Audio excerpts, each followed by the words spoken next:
Hey guys, welcome back to my channel. Today I'm going to do a video about mental health.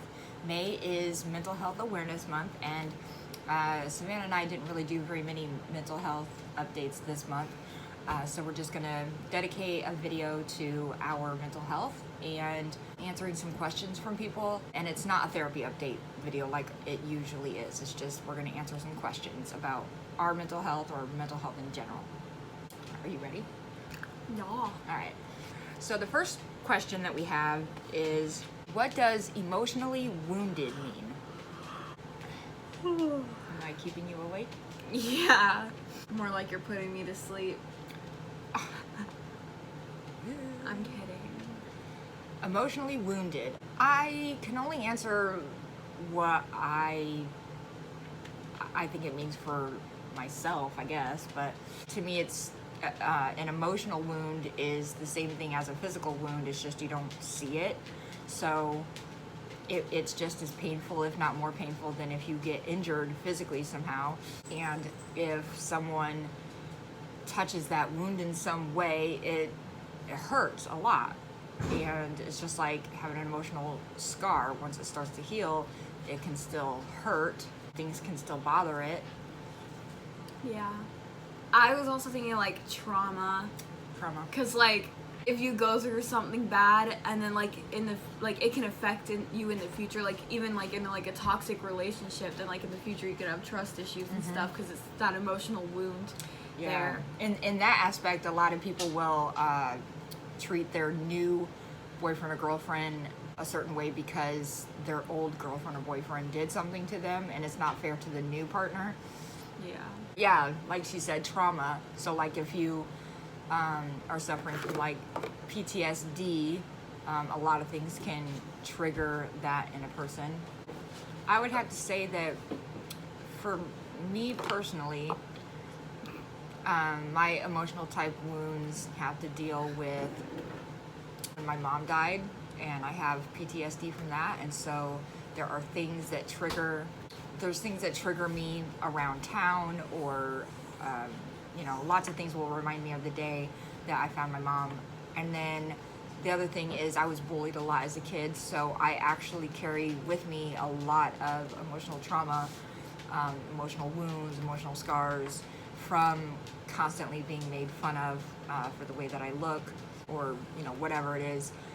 And so because of that, I think I act differently than maybe I would normally if I didn't have that experience, like always getting made fun of, bullied. You don't really talk about that a lot. I mean, yeah, I don't, because it still bothers me. I think for me, well, there's a couple things. I've also been in like bad friendships and stuff before, so sometimes I feel like disposable to my friends in a way. Like I feel like I don't really matter to them, and I feel like I'm a people pleaser, and like an empath, so I feel like I like give too much. And I didn't say it at the beginning of this video, but Savannah and I both suffer with the same things. We both have anxiety, and we both have OCD and Tourette's OCD. And I have hypochondria and body dysmorphia. Tourette's OCD is something that I never even had heard of until last year. I thought that what her and I had was just part of our OCD, but it actually has its own name, which is Tourette's OCD.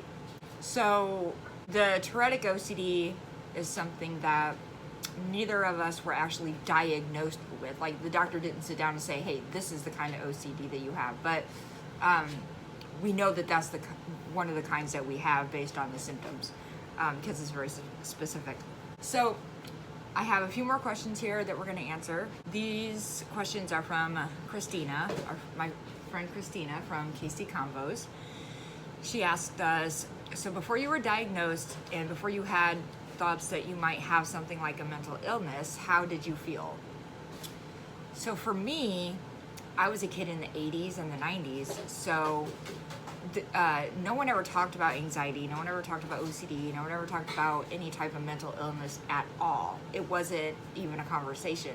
So for me, I thought that I was just this weird child that was unlucky, and I always thought, why did I have to, be born like this? Why did God make me this way? Why do I have all these, like, why am I so shy? Like, I am a shy person, but like I was to the extreme shy as a kid and never spoke in class, and yeah, I had a hard time when I was younger because I was always full of anxiety, and I didn't know that's what it was. Nobody knew that's what it was.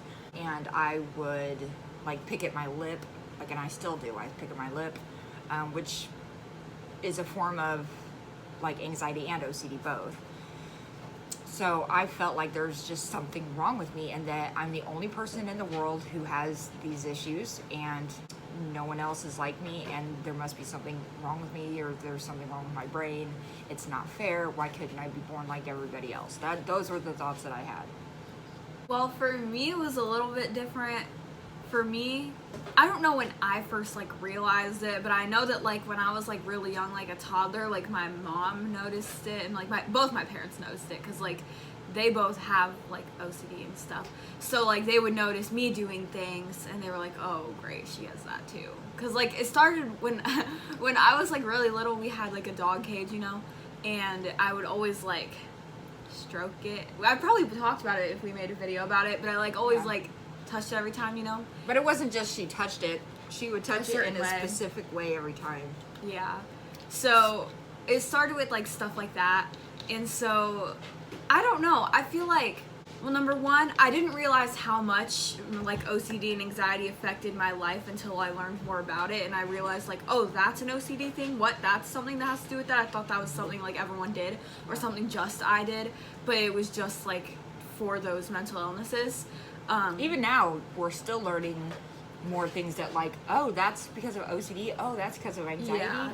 I think though the most overwhelming feeling I've had before knowing about it and knowing about it now is like the overwhelming guilt that I always feel, because like it's kind of like an obsession of mine in OCD of like being a bad person, and then also an anxiety thing where I feel a lot of guilt. And so when I was like younger, before I was really diagnosed, and even when I was diagnosed, like I would have a lot of sleep problems. Like I couldn't fall asleep because I spent all night like up worrying about everything I did wrong, and like, feeling super guilty about everything, and like everything that happened I thought was my fault. Like when my great grandma died, I thought it was my fault. Like the thing is, when she was really little, she didn't know how to express those feelings to me. So whenever she would, and this was an every night thing for a very long time, she would go to the room and cry and couldn't sleep, and come out and say, I can't sleep, I'm upset, and I'm a bad person, I'm a bad person, I'm a bad person, I feel so guilty. And that's all she would say. She wouldn't elaborate on it. And so for me, hearing that, I didn't, and she was like 6. She was really little. And so I didn't understand what she meant because she wasn't able to express it. And I was very confused, like, why on earth would she ever think she's a bad person or feel guilty for something? Because honestly, Savannah was such a good kid. And she still is a good kid.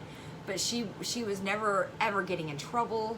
She was always listening to adults, doing as she was told. Very sweet. So there was never any reason for her to feel guilty for something or feel like a horrible person. So I never understood it until she got a little older and started understanding it herself and expressing herself to me about those feelings and the thoughts in her head of why she felt like a bad person, and it being like an OCD thing. Yeah. Well, because like also, I don't know. I still kind of don't even completely understand like my mental illnesses that much, but like I think when I was younger too, like it would be like not panic attacks, but like anxiety attacks. I would get stomach aches and I would get headaches, and I would be bawling my eyes out and feeling like the world is ending around me. Like I don't know. I just thought I was such a bad person. Like the guilt was like overwhelming, and I'm just glad that it's not really like that anymore. Like when I sleep now, it's not as bad. Like I do have those nights occasionally, but it's not every night anymore. Right. Her next question is, now that you've been diagnosed, have you felt talking about it helps you cope? I think that in the beginning, I had trouble with it because I had never talked about it prior to that. Because having anxiety and OCD, especially OCD, is embarrassing. It's embarrassing to me, and I grew up in a time when it was not a normal thing to talk about. So I had an adjustment period of being used to expressing myself and how I felt about it. But now that it's like people are talking about it a lot more and expressing how that you should never feel ashamed of it, it's gotten a lot easier to talk about. And then as much as I, honest to God, thought about this as a kid, as when I was younger, like whenever I have kids, I never ever want my kids to be born with any of these things that I have. It was such a strong feeling that I had when I never told you that either. I used to think about that all the time, like there's something wrong with me. So when I have kids, they better not have whatever is wrong with me. It really, because I knew how it made me feel, and it's awful.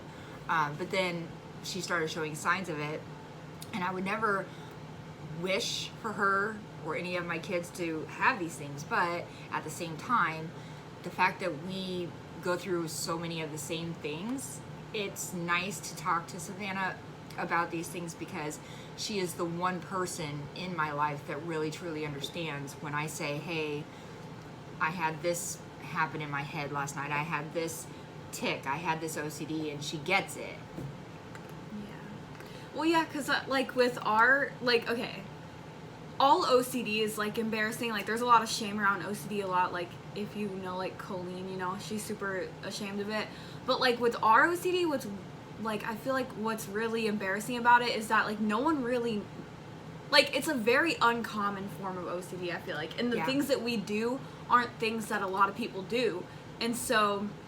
And especially, like, because it's called Tourette's OCD, we don't have Tourette's, but I feel like it can come across as, like, it looks like we're just doing something weird, or, like, there's something wrong with us, which is I've actually had multiple people ask me if I have Tourette's, and I don't have Tourette's.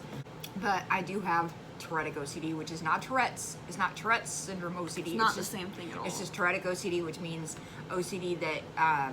you obsessively, compulsively have tics. Yeah. Which, you know, people I've seen children have tics. That's what me and her both have. Now, we have regular OCD, and OCD looks different for every person. It's not the same for everybody. Me and her, well, I don't know about her, but I don't have the thing where I have to constantly wash my hands and that sort of thing. I don't have that. So it's different for every single person. But we share a lot of the same OCDs. We have the typical OCDs where her and I like things to be like lined up very neatly, and if it's not, it doesn't bug us like a normal person's like, oh, that's annoying. It triggers something within us that you can't explain, and unless you have it, you don't understand, right? Well, yeah, like you just like, I don't know, for me it's not like every time I see something out of place I'm like really bothered by it. It's just like certain instances I'll see something and it'll just like, you have to like do something or like fix it until it's just right in your head. Like that's like until it satisfies it's all in your you. head. And we both have the number OCD. Well, yeah, because also like obsessions and compulsions go hand in hand, but like I have like a lot of really bad obsessions and intrusive thoughts, and like I get the intrusive thoughts constantly, bro. They're so annoying, and like I feel like that's another reason why, like, part of where the guilt comes from too. But yeah, and then I also got both of my parents OCD though, because like my dad has more of the like checking, like I have to make locks, sure checking things are off, or something bad's gonna happen type of thing. So with the regular OCD, her and I can do our OCDs most of the time in our head. Do our OCDs in our head, and nobody would ever notice really that it's happening. But we also both have Tourette's OCD, which is tics, which everybody notices, and it's really hard to, it's near impossible to not do it. It's like you can't, you have to do it. So like it would be things like blinking a lot until it feels good, or you might see my arm move, or like I move my eyebrows a lot. Savannah moves her eyes a lot. I crack my like wrists and stuff, and like, but it like, because like you have two wrists, right? So it has to be equal. You have to do it on both sides, and stuff like that. Hers, a lot of things are like opposite. So like everything I do has to end on my left side. If I do something on my right side, I also have to do it on my left side. Do on the if right somebody after. touches me on my right arm, I will literally say, please touch my left arm too. I know it sounds really crazy and insane, but I can't help it. I have to do that. Yeah. And she's the same, except hers is always on the other side. Yeah. But I didn't even really answer the question. Oh, yeah. Talking about it for me helps a lot. I honestly kind of talk about it constantly. But, like, okay, therapy, number one. I know it's not for everyone, but therapy helps me, like, a lot. And I, like, would always beg my parents to let me go to therapy. Like, I love therapy. It's just amazing for me. But I think sometimes, like, talking about it with people that you, like, know and are close to, like your family and friends and stuff, at least for me, like, I usually feel guilty afterwards because I feel like I burden them with all my problems and, like, I'm complaining too much. Especially because if I do talk about it a lot, they'll be like, enough! I don't know what to tell you anymore. And so I'll just be like, well, great. Yeah, she talks about it far more than I do. I think it's just because we grew up in different times. I think that has a lot to do with it. That's the way I, like, cope with any stress. Whenever I have any sort of stress or anything on my mind, I have to say it out loud. Like, well, not only that, but the way Savannah works is that no matter what it is, she has to talk to me and her dad about stuff to make herself feel better. No matter what it is, even if it's something where she knows that maybe she made a mistake and she'll get in trouble, she would rather take the consequence than sit there and have that fester inside of her. all the time. I feel because like she can't handle it, Yeah. and that's why she has to tell me and her dad. We don't like hound her to tell us things. She just has to, like, she has to relieve herself, and that's what it is. She has to relieve herself. Yeah, and I feel like aside from, like, anxiety and just, like, me liking to do that anyway, like, I like to have an open, like, relationship with people and just tell them things. But I think aside from that, it's also kind of OCD because I get, like, this, like, obsession of, like, having to, like, confess it, you know, and, like, tell the truth. The next one is, have any medications helped with your diagnosis? Okay, so as far as anxiety goes, I do take a medicine daily that actually really does help me. It's not one of those things that's like makes you dopey or anything like that. It doesn't have any side effects. It doesn't mean that I don't still experience anxiety. I do, but it just makes it to where it makes things easier to deal with, or it makes it to where I won't overreact to something, whereas before medicine I would overreact to a lot of things, and now I'm much more chill about a lot of things. But as far as OCD, no, there's no medication that I have ever taken in my life that helps OCD, and I still do all my OCDs just the same. No medication helps. I don't think there really is a medication that can really help it, to be honest. I think for me, medication is a funny story. I've been on 3 medications in the span of like 1 year because none of them were working for me. I'll go in order. The first one, we just talked about this recently. The first one was an absolute nightmare.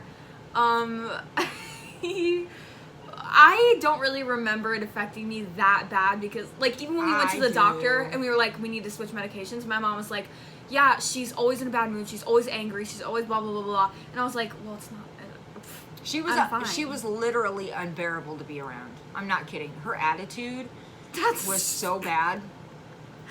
Trust me, guys, it was the medicine that did it. It lasted only 30 days while she was on that medicine. That's not her real personality. I don't really actually think that way about my daughter. But for that month, it was bad. It was awful. I mean, at the time, I wasn't really thinking that I was a mean person. But, like, looking back and, like, thinking about things that I did, I was like, God, I was angry all the time, angry at everyone. My best friend, we had an argument while I was on that medicine, and I think my medicine was the reason why the argument even started. But, like, I kept on being really, really rude to her during the argument, and, like, now that I look back, I was like, oh, I was definitely in the wrong in that argument. I was so out of line. She didn't realize something about that medicine did something that she didn't even realize how mean she was being. And like, she gave me multiple examples of, like, one time she was like, oh, did you take your medication today? Because I was getting super, like, angry and stuff. And I would look to her and I was like, I'm not dumb. I took my medication.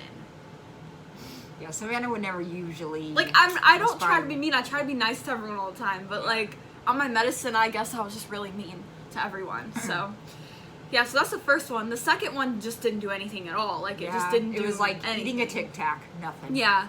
And then the one that I'm on now, I think I want to up my dosage. But I don't really know. Savannah always says, I don't think it helps. But I don't think it does anything. The problem with the the kind of medicine that me and her take is it's not like A it's happy not pill. it's not like a Xanax or something where you take it and it calms down a panic attack or does something immediately. It builds up in your system over time, and it does it so slowly in such small amounts that you don't always notice what it's doing for you until a time comes where you normally would be freaking out about something and your reaction to it may not be perfect, but it's much less severe.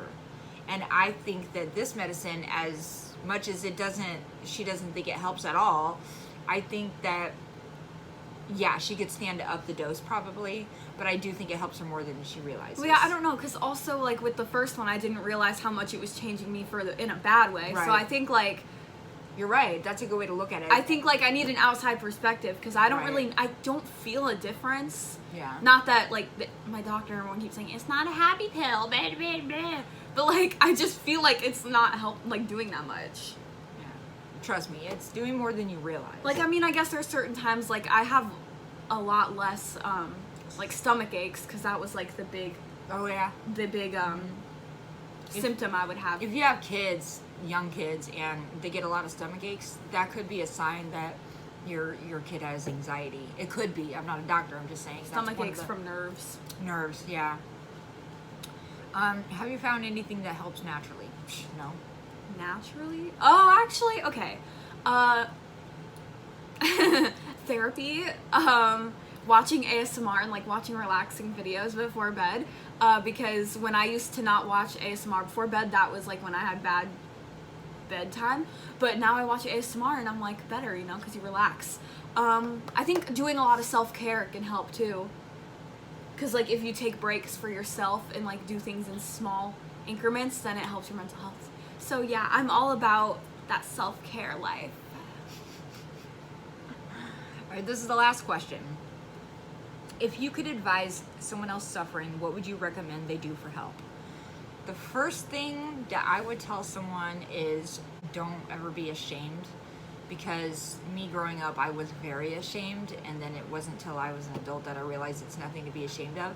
Mental health is no different than regular health, physical health. If you have something like a disease, you go to the doctor and get it. You know, you get a medicine, or you get a surgery, or you get whatever it is you need, and it's no different with mental health. So never be ashamed, because you can't help it. And also, don't be afraid to talk about it.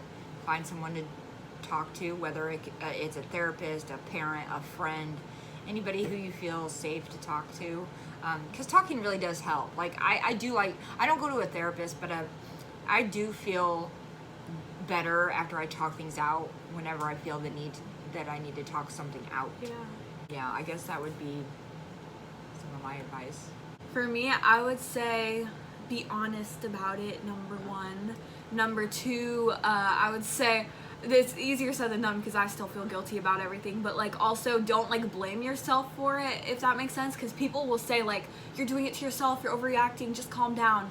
But, like, if you're really feeling that way and it's, like, a real feeling, then it's valid, and, like, you obviously can't control it, so don't let people tell you that, like, you're doing it to yourself. Oh, same thing with OCD. Like, so you just stop doing it. Yeah, just word of advice to people without it. Don't tell someone, just stop. It doesn't work that way. Can you just stop blinking? Can you just stop sneezing when you're on a sneezing fit? Can you just stop whatever, breathing? I mean, Yeah. We can't just stop. It doesn't work that way. Our brains are different. So don't tell people to just stop. But yeah, so, and don't embarrass people. Like, if they're not talking to you about it, don't bring it up to them. They might be embarrassed. I know I get embarrassed. But yeah, don't feel guilty for everything and blame yourself for things that aren't your fault and have nothing to do with you. And go to therapy. Just give it a try. If you don't like it, you don't have to do it. But for me, I definitely do like it, and it might take multiple therapists to get the one, like, that works for you. But I would say try therapy. Don't be afraid to try a second therapist if the first one isn't your cup of tea. They don't take it personally. Yeah. Medication, if you want to try it, then try it. If you don't want to, then don't. But also, like with Savannah's thing that happened, be willing to try different medications if one is giving you weird side effects or not working. Yeah. And then also take time for yourself and take care of yourself. And that 'Cause goes for everybody. Times, yeah, a lot of times when you get super stressed out, you kind of neglect your needs a little bit. So take care of yourself. Yep. Stress affects your body more than you realize. Surround yourself with good people and good things. Yep. Well, that's all the questions that we had. So I hope that helps somebody in some way. That's it for this video. I hope it helped some people. Don't forget that every May is Mental Health Awareness Month, and next month, June, is Scoliosis Awareness Month. And for those of you who don't know, I do have scoliosis. So I do every June like to post things about that. But yeah, I hope you enjoyed it. Leave me a like and a comment. Subscribe if you haven't done it yet. And we will see you guys next time. Bye, poopies.